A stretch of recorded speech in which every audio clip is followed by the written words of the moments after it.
Bien, ¿no? ¿Todo bien? Sí, sí. Hola, buenos días. Voy a presentar al conferenciante de hoy, a Fabrizio Pierandrei. Es un honor para mí presentarle y también tenerle con nosotros como profesor invitado en el grado de diseño. En concreto, ha venido como profesor para el proyecto de Material and Texture y bueno, estaba aquí esta semana y dentro también dentro de 2 semanas para el jury final. Fabrizio es arquitecto y diseñador de Milán, bueno, Génova y Milán, y también profesor especialista en Service Design en el Politécnico de Milán. Así que sin mucho más que añadir, agradecer una vez más a Fabrizio su labor aquí como profesor y su conferencia de hoy, y os dejo ya con él. Muchas gracias. Well, I will try to make this talk in English, okay? But I'm sure that using English will be for me to make it faster, this presentation, and then have time for question if you want. That it could be in Spanish, so be free to make question without the barrier of the language, okay? First of all, thank you for the invitation to the course and to this little talk. I'm just afraid that if you are here to understand someone that can give you strong advice on how to live or how to do the profession, I'm not probably the one. As you can see, my point is that design is a conversation, and probably I will share with you part of my experience that could be interesting for the fact that I evolve my way of working as the society evolve, but I'm sure that I'm going to share with you a lot of doubts as well. And as you can see here, some little acción poética. ¿Qué significa? I don't know if you know this acción poética, which is a movement. They say it's a mural literary movement who started in Mexico at the end of the 90s.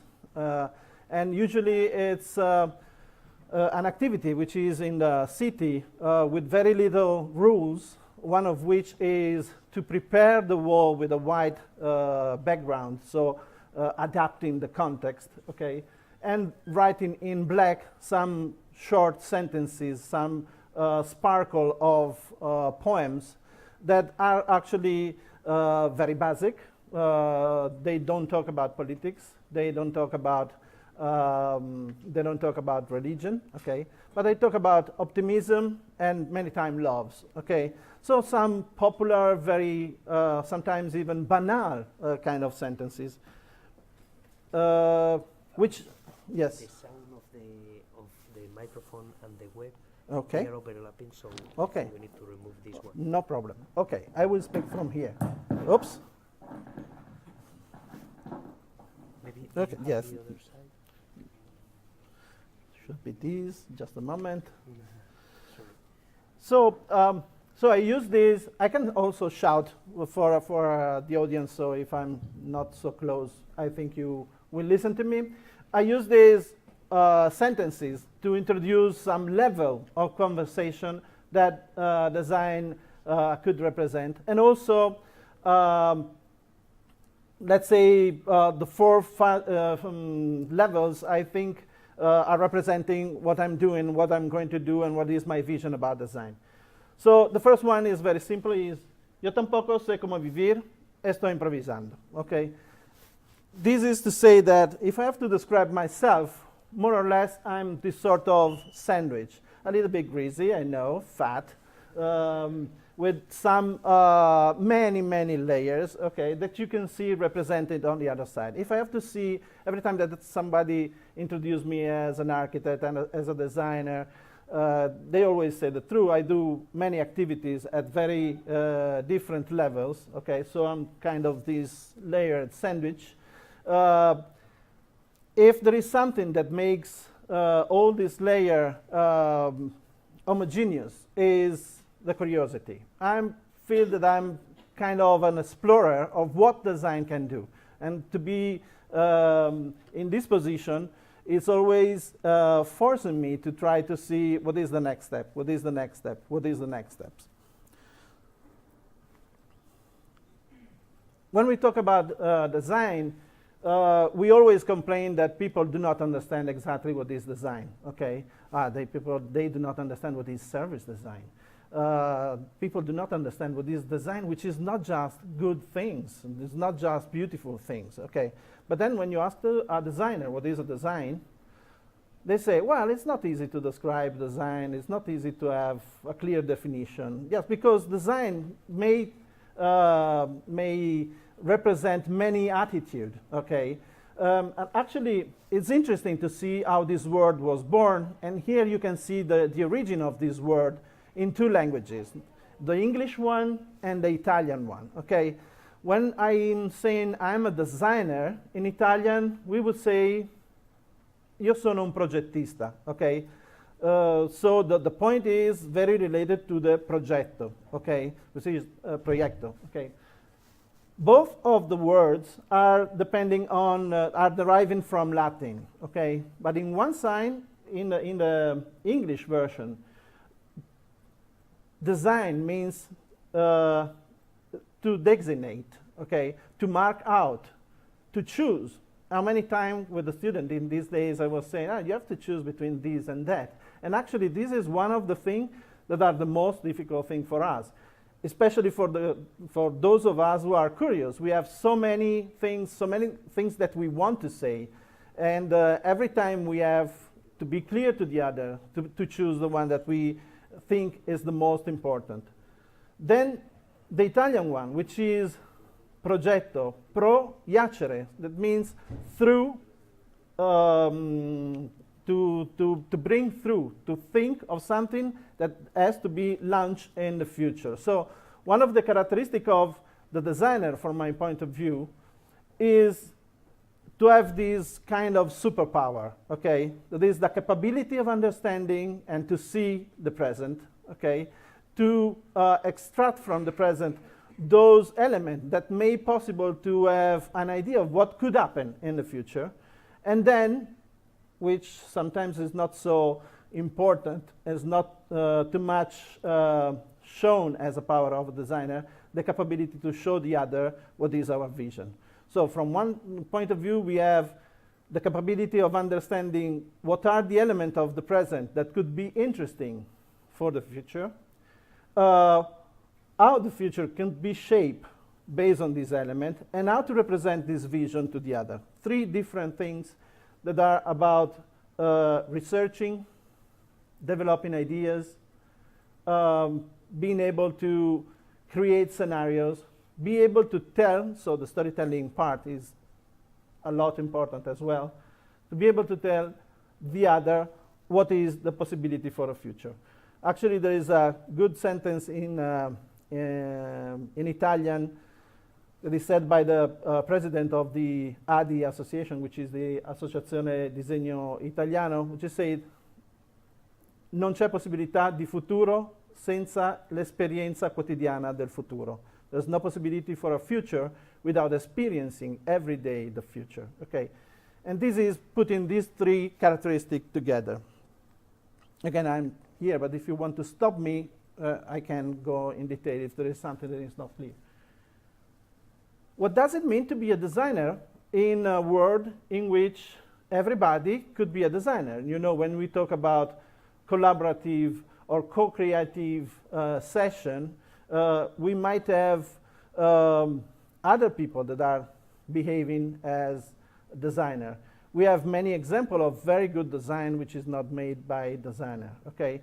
By focusing on these three characteristics, which are the capability to see the reality and to interpret the reality, the capability to create a scenario, and the capability to tell a scenario, we can make our own role much more evident in a world in which everybody has tools to express the creativity, in which everybody should be put in a position to express the creativity. So we can be not only be facilitator, okay, of other people's thought, but we can then compose other people's thought in a way that everybody agree on these, feel the ownership of these, and are able to build their own future about a certain condition.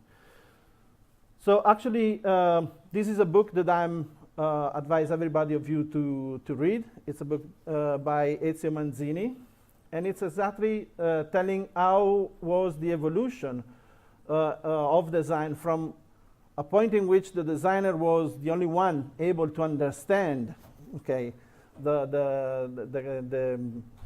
say the industrial design is a classical example in which the designer is the only interpreter of the reality of the nature of some material and transform it into something that is good and then it delivered to the others, to a moment in which the design become really a part of a conversation. Okay, so it's a conversation between human beings, and it's a tool that can improve this conversation. Okay.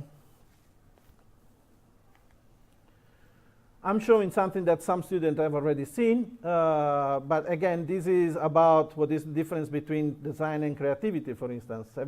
Everybody who is not a designer or an expert designer think that they're creative. Us, as a designer, we are working like this. We all know that it's not a linear path to go from the start to the finish, and we seems like we are wandering around looking for a solution until the end. And actually,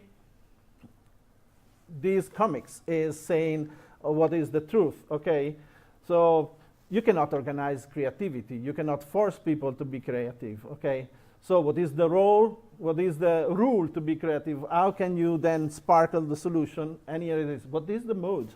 It's the last minute panic. Okay, actually, I think that this is a kind of naive way to represent the way designer works. Okay, the way we can set up a conversation between people involved in a design process. I think that is more likely this. So yes, it's not a linear process. Yes, it's not a clear path to the solution. We have to be open to what is called serendipity, so something that we didn't expect at the beginning. Okay, we know when we start, and we are not really sure that the finish is exactly at the point in which we will be after this path. Okay, but actually it's a matter of knowing what option we have, forcing ourselves to challenge along some ways, knowing that some of them will lead to nowhere, apparently, but they will form our knowledge. They will feed our knowledge for other projects. I don't know if it's clear, this mechanism. So don't be afraid to waste time. We never waste time, okay? This is a scheme which is, as the other two, is I take it from union designer, a designer whose name is Julie Zhou, which is making a lot of interesting article about design on Medium. You know Medium as a platform for getting information by other professionals about design. So it's an application. Use it. Is important as at my age design magazine were. So check there is much more updated and so on. And it is not just about form, it's about thinking. It's about creating a conversation. Actually, there was a famous designer who said, which is Victor Papanek, who said, everybody of us is a designer in the very same moment in which we try to make order in the chaos, okay? So I remember you said that you have the need to put order, okay? This is actually a design action. When we put things in order, we are designers. But if we want to be professional in being designer, we have not just to put order in things, but we have to use that things to create something that makes value. I would like to say something that is new, but new is not always a positive thing, as unfortunately also value. It depends on what kind of values we want to work. And this is one of the real problems that we live nowadays. how to understand what kind of values could be valuable for people, what kind of experience. You know, many times the word, you have to create a good experience, okay? How can we understand if an experience is good or not? Again, the reply is always conversation, debating with people, chatting, knowing other people's options, and understanding that design, as I was saying to you, because your assignment was redesign, okay? Design is always a sort of redesign activity, okay? So actually there is a conversation that is happening at the present time between all the people who are the so-called stakeholder of a process, so involved in the process, okay? The people who will use our product, the people who will provide the service we are designing, okay? The people that you don't see because they are in the back office of the service that we are providing, okay? But there is always a sort of dialogue, a sort of conversation that we can set with the people who come before us. We always build something on, we say that we are dwarf on the giant shoulder. So we are building something on the people who arrive before us. This is something that you can really understand by seeing how the very simple, a very simple concept, okay, like the one of the dome, is starting a conversation. A conversation that I was just taking the first thing that happened on, the first images that happened on so this is not made by me, but the very concept of dome can inspire food, like in this case, okay? So it's not only a matter of passing from this dome from the Pantheon to the other example that we see it in Norman Foster, and changing shapes, like here, shapes because of the cultural condition, the material we have at disposition, and the many other factors that may change and evolve and redesign an object, but we can always find inspiration for other things. Oh, sorry. Well, the goal of conversation is this, to build upon raw data, and we live in a period in which we have many data. We are in the period of the big data, but to be able to transform these data into information that could be useful to create a sort of knowledge or a culture that create inside, hopefully arriving to something which is so meaningful to represent wisdom. And you know that, for instance, wisdom was something that a lot of philosophers were discussing that is not possible to teach. It's something that you have to experience. Passing to a second level, I would like to say how this vision of the role of design took place in my professional career till now, and again, till now. That could be represented by these silocres locreas. I started as an architect, so this is me in the last century, the past century, yes. The first experience I had, I was very lucky because I started in an international studio, which is the one of Renzo Piano that you can see here. And that is me, some kilos ago. I was lucky because at that time there was not the possibility of studying in an international environment as it is for you now. Okay, it was not easy to work in an environment in which people from other disciplines were participating in a project. Okay, so I had a sort of I had a sort of Erasmus, ante litteram Erasmus experience. Okay. Starting as in the last year of my university and then staying in these studios for almost 8 years. What I did there was understanding, I was working on a project that was totally unexpected for me, huge airports, museums, these sort of things, okay? Something that you do in the class as exercise, knowing that you will never do in your life, because in the reality, the scale of the architecture will be much smaller, especially if you work on your own, unless you are that rock star that might happen you can be in the future. What I learned there, I actually were two very important things that were, of course, working in an environment which is open to other disciplines, and open to other culture. And the second one was, when you have an idea, you have to do it. Okay. So the Renzo Piano's office, the name is Building Workshop. Okay. That means that one part of the office was an atelier in which, when you come to an idea, you have to build it and to show it. Is this a facade? Is this a building? Is this a space? You have to build it to understand it better. That was before, during, and after that the computer came to design beautiful rendering. Okay, so you have to understand exactly how the space and simulate how the light works and so on.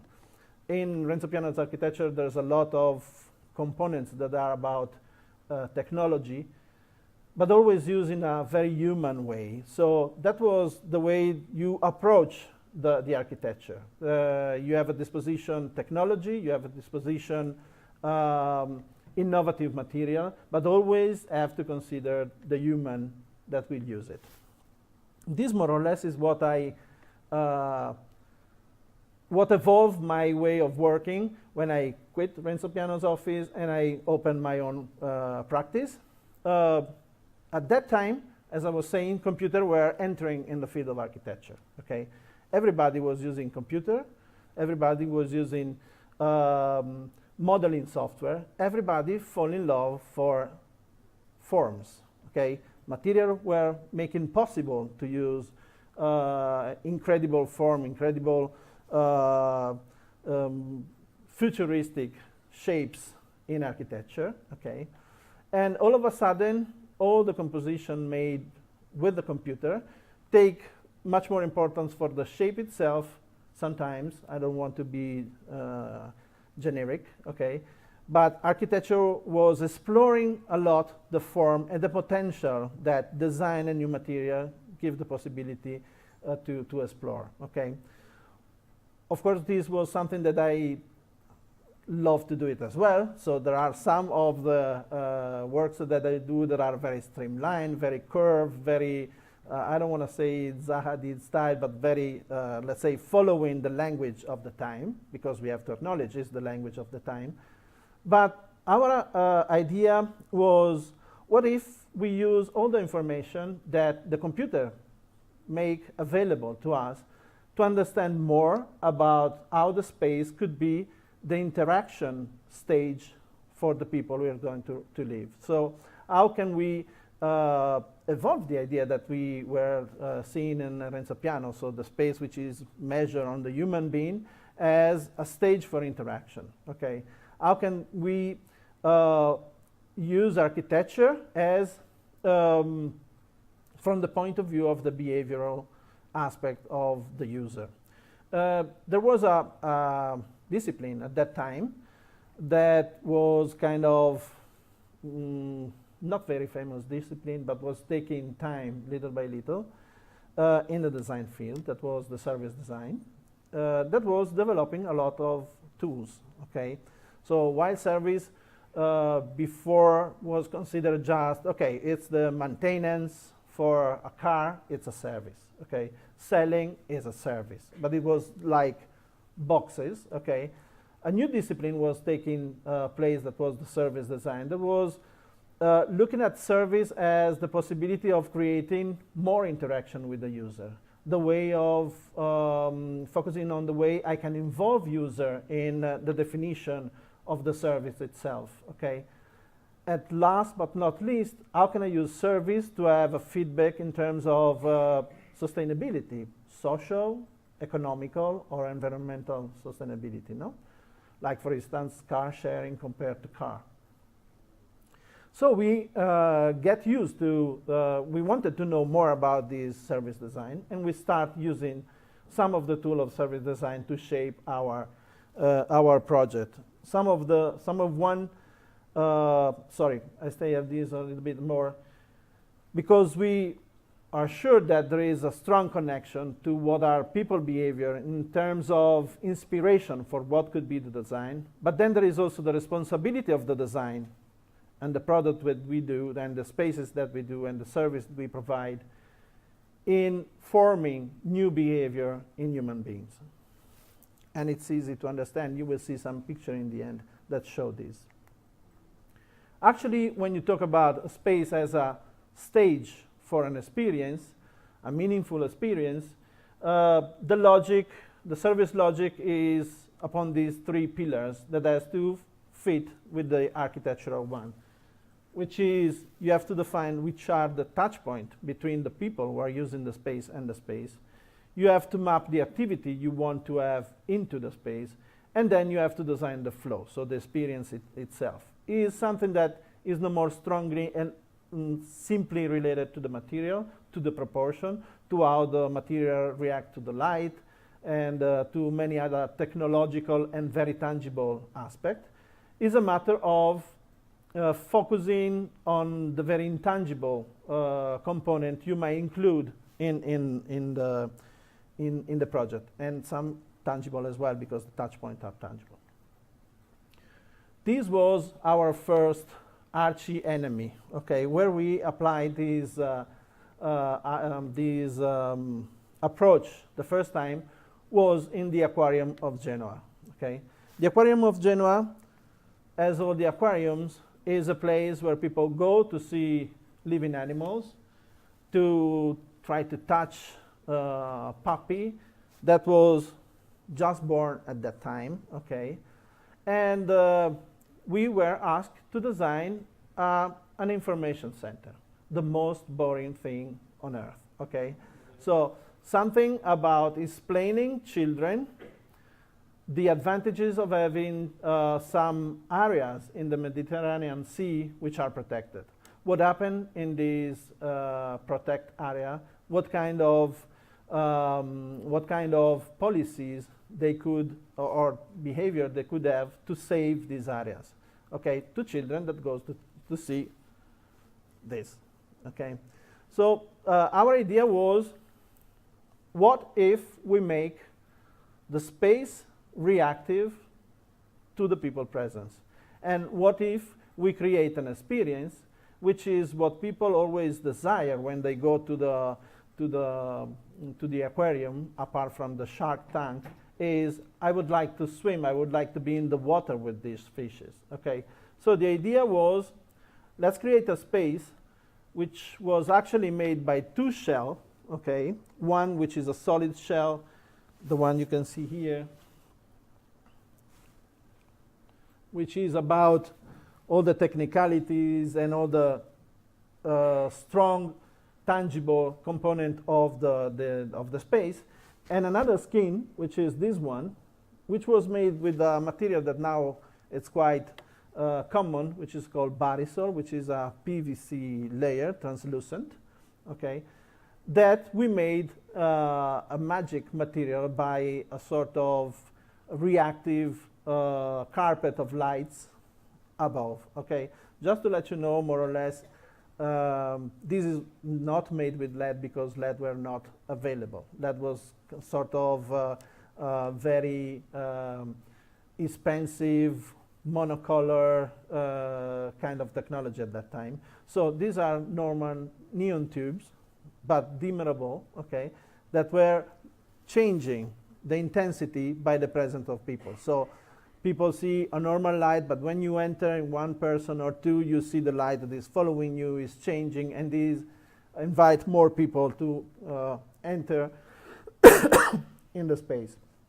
As you can see, also how we treated information that we need to give were like floating in the sea. All the supports are as transparent as possible in order to give this sensation of being under the water. The very same logic, so how can we design something on people behavior, and to understand how can we activate new behaviors through design, is the logic that we follow when we design product. This is one product we designed for the office. It's quite interesting, the fact that the brief by the company was we would like a basic desk, cheap, be possible to make tomorrow, that make us making a lot of money. That was the kind of brief we had. So the kind of brief you always have, okay? Very rarely you have a brief that can really be inspired. So the first thing that we do was, okay, you ask us a desk. We would like to study a little bit better the topic and come to you with a different kind of brief. And after something like 3 weeks, we come back to the company with 3 tales, okay? 3 tales that were 1 day at work in 3 different scenarios in 6-year time. It was in 5-year time. It was 2010, so 2015 was the year in which in Milan there was the Expo, okay? We are talking now in the past, but it was in the future, okay? And we could imagine the city reacting to this big event by becoming more sustainable, with more green mobility, with a more green lifestyle, okay? Or we could push more the mobile aspect of work, or we push more also the presence of technology. So we come to them with 3 stories, with images like this. Okay, nothing to do with the product, nothing to do with the desk. Okay, and they were like, okay, we got the wrong designer. At the moment, the experience was like this. Okay, but then they took the tales, they bring it at home, they read it. Okay, and the week after they call us and they say, okay, now we understand what we want. Okay, and actually it was kind of interesting because, of course, the scenarios are always some sort of, you push for a solution that is not really totally realistic, okay? So they say we would like something like 80% of these and 20% of that, okay? That was a kind of, yes, we want the technology to be there. We want a system that is enabling us to use the technology. So this was the images that was kind of selected. So there's a technology, but a very human and natural sense, okay?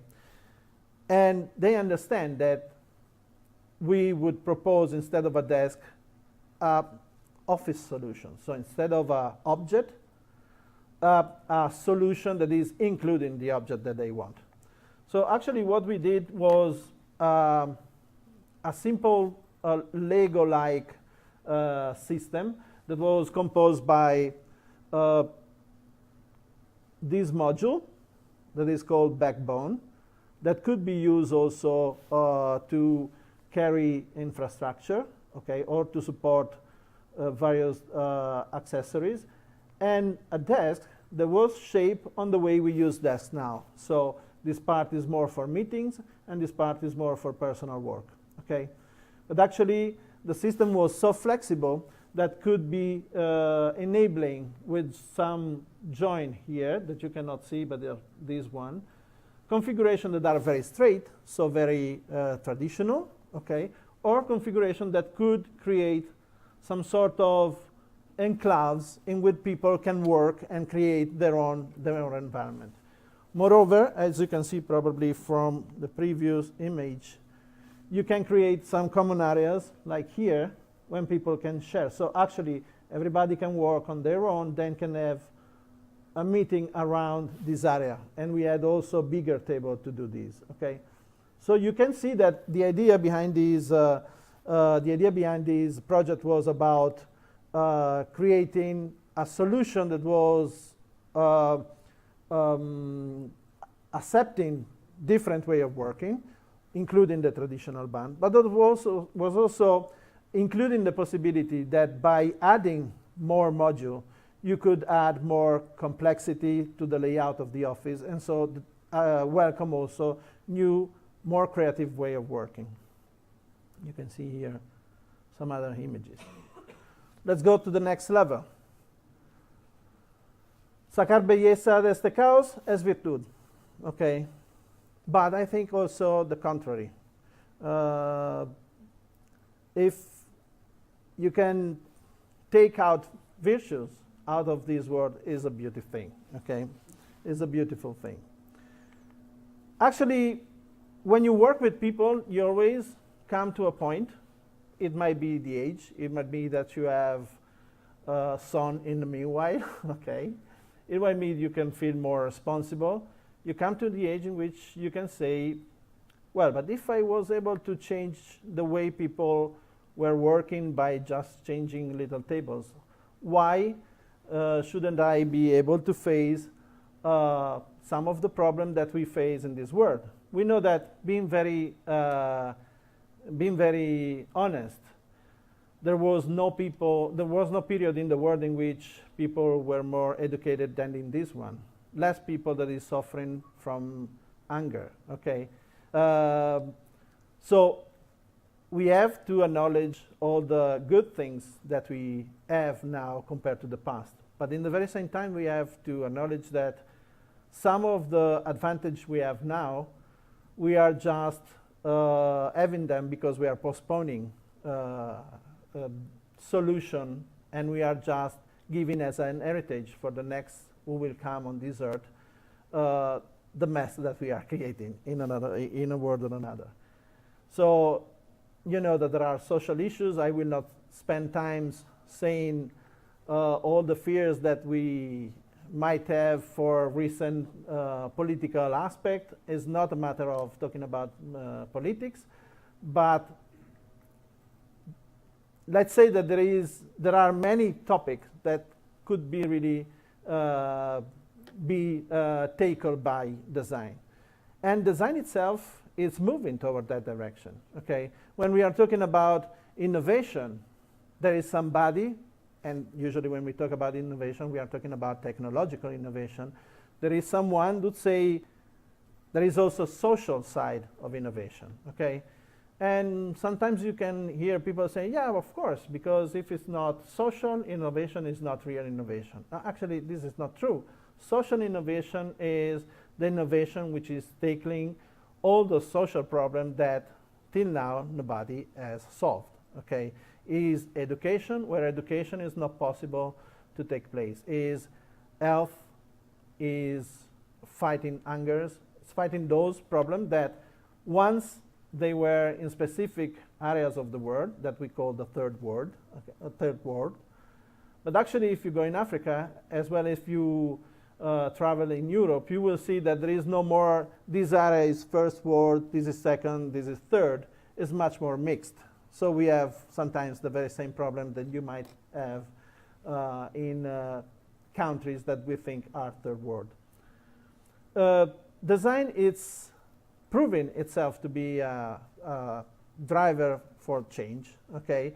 And this is visible from this passage, from a very tangible way of considering design as a discipline. We are talking about product, we are talking about services, till we are talking about systems, we are talking about policies. Design is a way of including, for instance, is proving itself as a good method to include citizen in political decision, okay? Because it's a process that is enabling conversation. This is back to the point of this conference.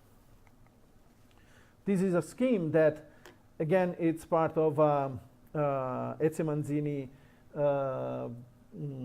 conference, which is more or less showing very graphically. I will not go through all the definition here, but I think a designer, even if it's a product designer or a fashion designer, should know about these things, okay?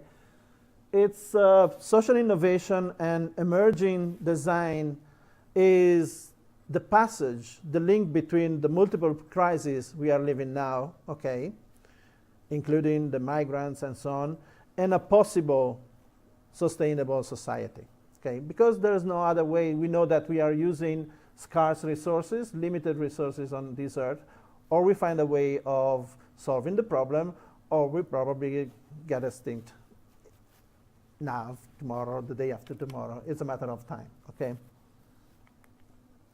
So on these, I start a collaboration. I start a conversation, as I'm always saying, with other people. I was talking with friends, with colleagues, with students, people of very different age, people with different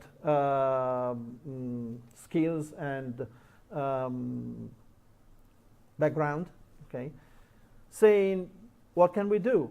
We are all designing for a better world. We presume that our solution is making the world better, and then the part of the world that we are making better is this edge is not so edgy, okay? So what can we do? Is there a possibility to work also differently in order to tackle the problems that are different from the problem we are tackling now? And we start working on the idea of a design collaborative.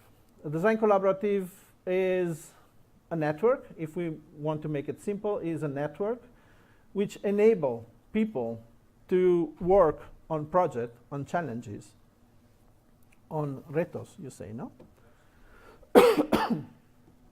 That have a very clear implication for all those topics that are related to social innovation. So actually, the three things that we are tackling the most, that are very, very general, everything more or less could go inside it, is how can we foster social innovation, how can we foster sustainable behavior, how can we foster sustainable business, okay? And actually, this definition was one of the first achievements we have by the conversation. Nobody of us known since the beginning that we were talking about. Yes, of course, design was involved, but design in the Italian way of progetto. What can we do together, okay? But design was not there. It was there in the skills of some of the people present there. And social innovation was, again, something that not all the people present were available, okay? And little by little, these definitions come together. And if you look, what is interesting is that something that was not included in any discussion in the beginning appears in the definition by talking, education. So design and education, what they can do together. Oh, sorry, I'm changing the wrong computer. So we start working with people. So instead of, as we did at the beginning, yes, we design for deaf people, and second step, yes, we design with deaf people, let's go to see what they do, let's talk with them, and so on. It was designing with people. So designing, setting the condition of the problem we want to tackle, okay? That in this case was a workshop about the rights of the farmer in special condition, in special context, rural context. And starting with a problem and understanding by the involvement of all the people in the process what could be the different point of view, what could be the different solution we can settle, and then working together to create this solution.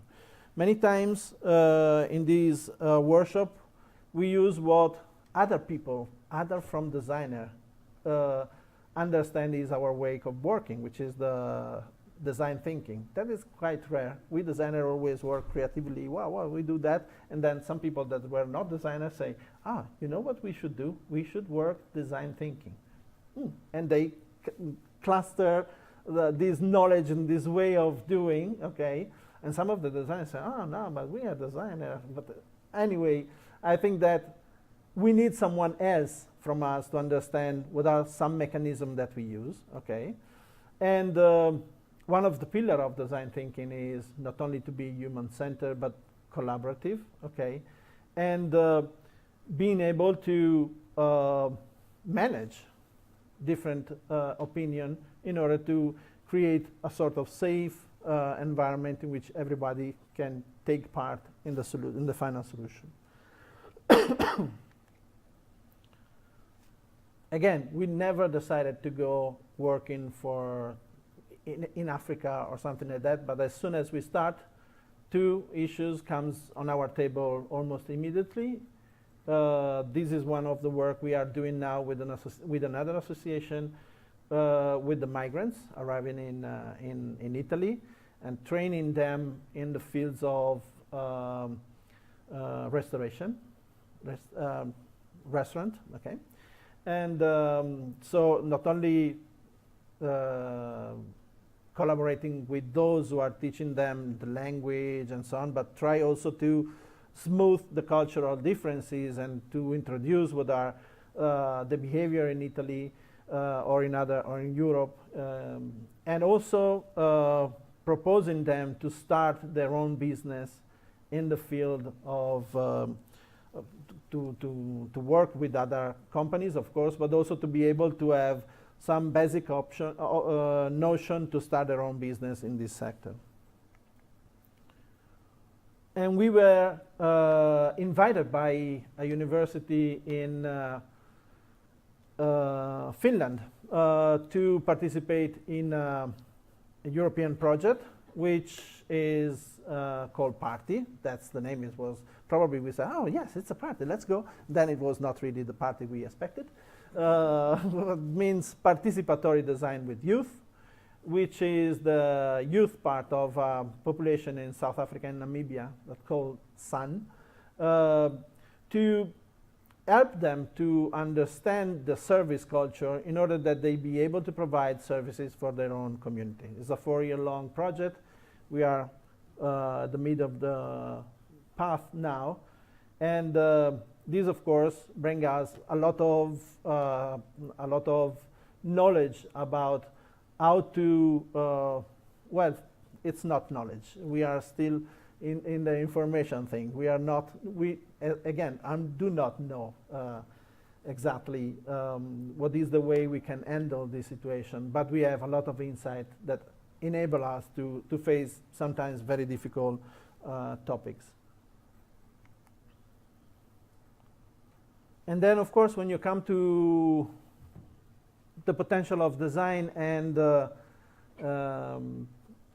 education, you think that if really there is a potential in these two disciplines to change people's life, you should start as soon as possible. Okay, so one of the projects, which actually we are quite proud to bring on, is a design school for children.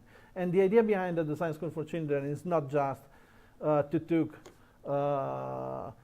create new competitors for you, or you will be useless in the market because there will be a lot of kids that are much more able than you to do things.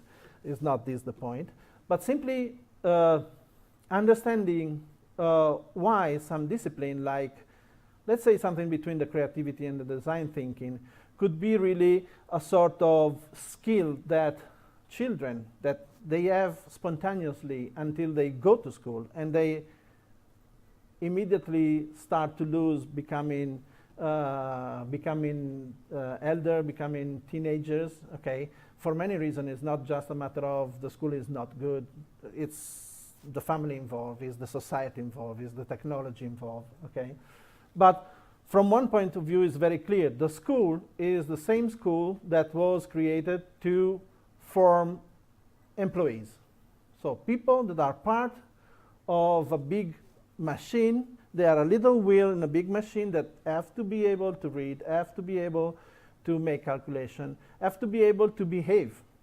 Okay, and actually this is not the challenge we have for the future. We think that this is not the challenge we have for the future. We think that as well as we know how to read and to write and to make calculation, we should know how to create critical thinking, how to be critical thinkers, how to use creativity, not just to make beautiful drawings and to be able to express our arts or artistic thoughts, but to use creativity to find solution or to tackle a difficult situation. Okay, so this is for us one of the skills that should be delivered in school, and we start working with a lot of schools in programs that goes from very fast Alpha Day workshop that we call jam, because they looked like the jazz jam. So everybody goes together and let's play. Who cares about making a good record? Let's play together and see what happens, okay, on a specific topic. To program that goes through 2-3 days, still programs that goes for the old academic year. And we teach children the importance of interviewing people, what kind of question you should do, okay? Because of course, if you say you like this or that, you probably have just a poll, but not really an insight about a specific situation. And they take all very difficult topics in a very easy and natural way. So we want them to keep on having these characteristics also in the future. Again, you can see here images of the same situation in different contexts, where we try to have, we have the same attitude, we have probably different topics to face, but the same attitude. Finally, I would like to close this talk with with a question more than a conclusion, okay? That is totally into this sentence, okay? Bueno, no sé qué estoy haciendo, okay? Pero me parece que por lo menos me siento bien.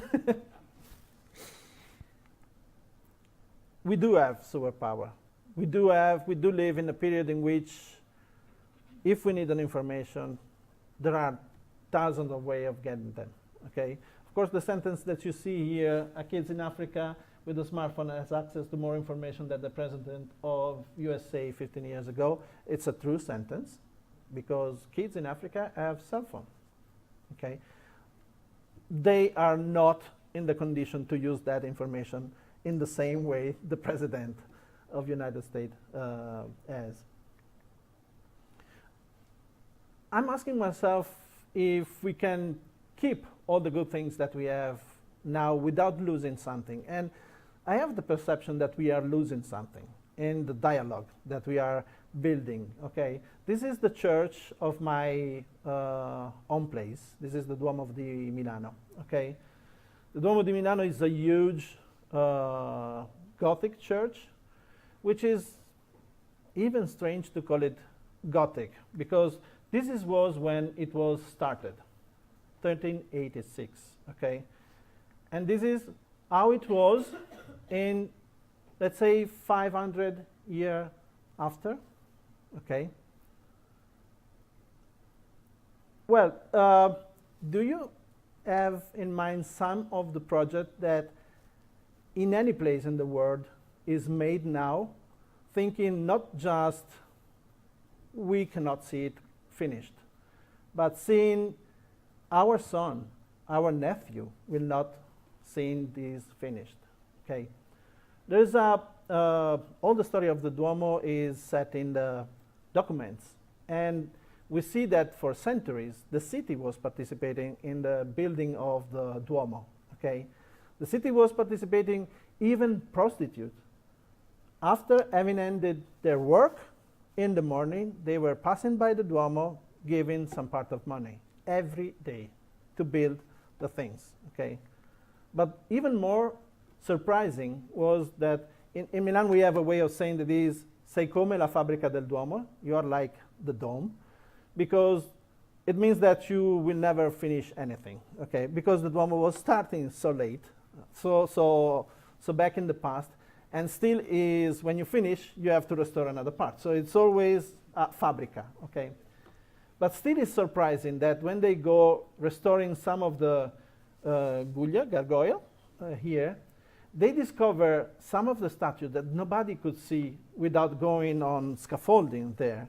And they were so precise and so well made, okay, that make no sense for us, because we say nobody will see something up there, so let's do it fast, let's do it with no quality, okay? It's just for me, so let's do like this. This is my contribution, okay?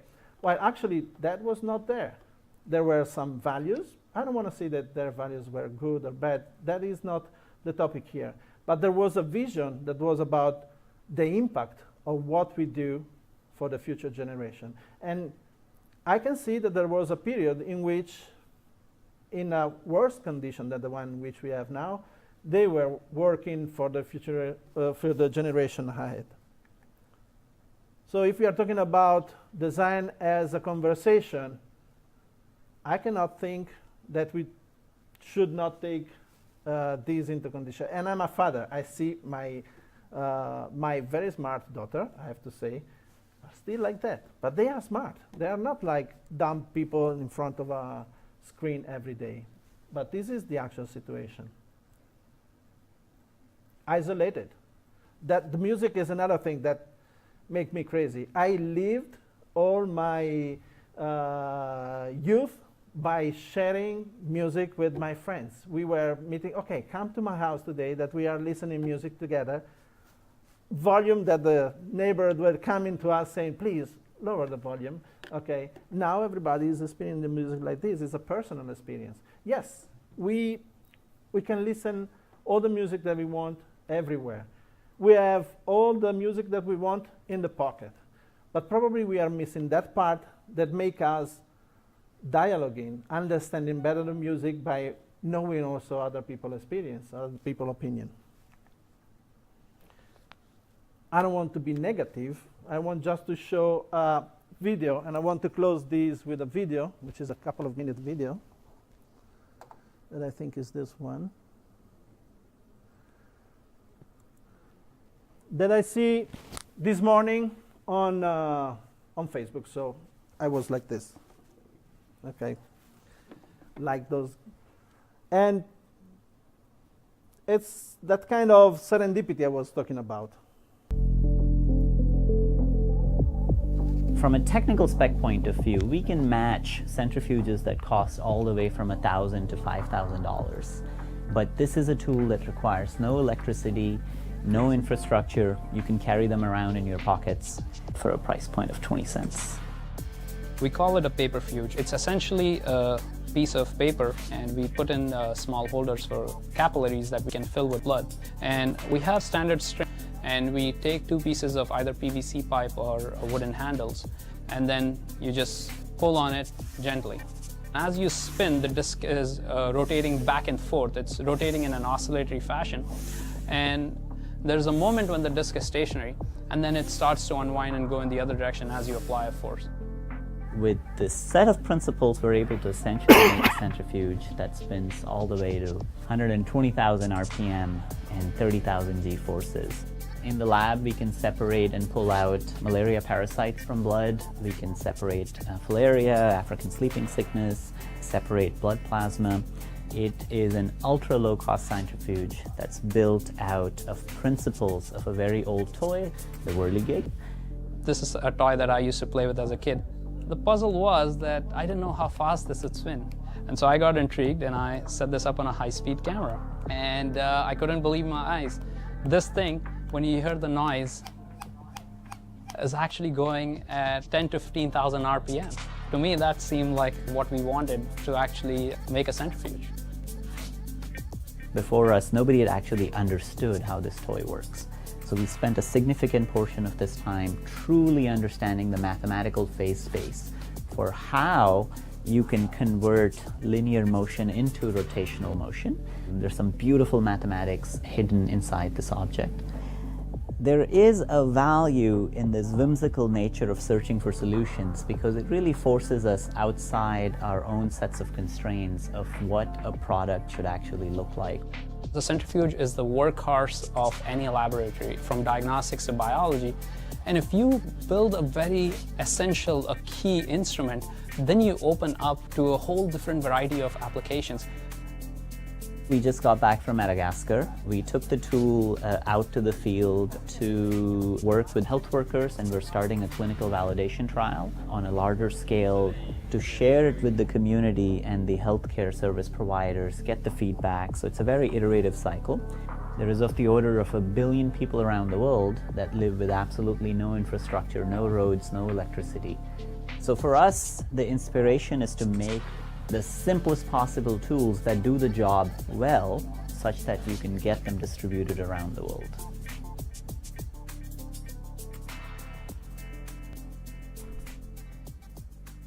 So actually, this video is more or less representing. For more, please visit us at stanford.edu. Oh, sorry.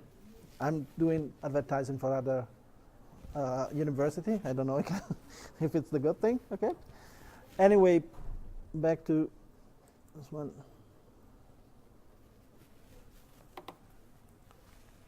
I think that that was a sort of manual of design. Okay, probably there are two passages that were kind of inspiring, which was, I didn't know that this game had such a powerful property. I got intrigued. So that part of curiosity that makes us, who knows, probably there is a solution of what we are looking for that is much, much, much, much more simple than the one we are designing, okay? And it could have a much bigger impact on people's life. So I would like to thank you for this talk, finishing with this sentence, que siempre es una regla de vida. Gracias.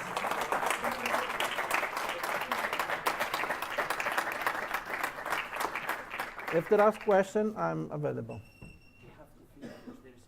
If there are questions, we can talk about this in the lobby.